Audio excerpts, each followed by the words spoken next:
In this module, we're going to provide an overview of the member states of the European Union. We'll examine what defines them, their key characteristics, and the process by which the Union expands. Our main objective is to provide you with a clear understanding of what an EU member state is, including the key ways they participate, and to explain the process of EU enlargement. Here's how we'll structure our discussion. We'll start with an introduction, and then we'll define what a member state is. From there, we'll look at key information areas, different participation frameworks, and the topic of EU enlargement, before finishing with a summary.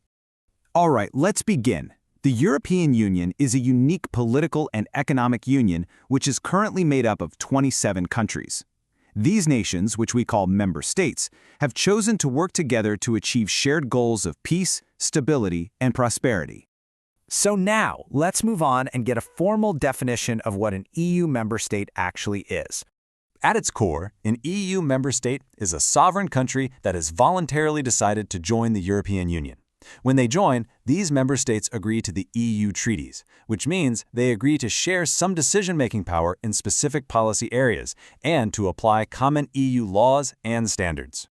To really understand each member state, it's very helpful to look at a few key categories of information.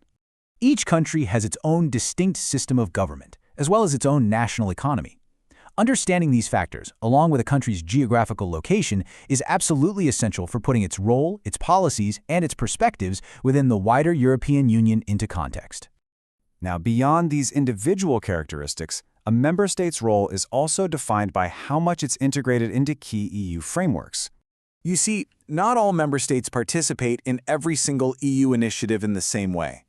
For example, some have adopted the common currency, the euro, and they form what's known as the Eurozone. Others are part of the Schengen area, which has removed internal border controls to allow people to move freely. These different levels of integration are a key feature of the Union. We'll now turn to the process of EU enlargement. This is the formal way that the Union expands to include new member countries.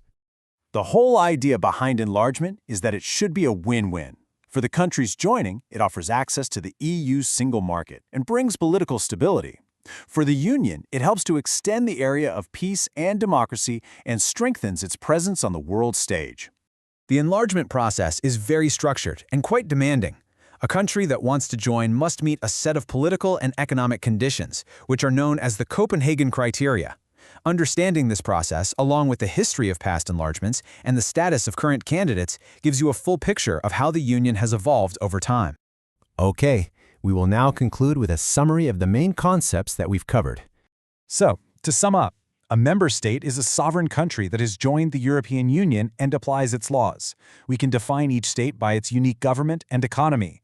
Their participation varies across key frameworks, like the Eurozone and the Schengen area. And finally, the Union grows through the formal process of enlargement.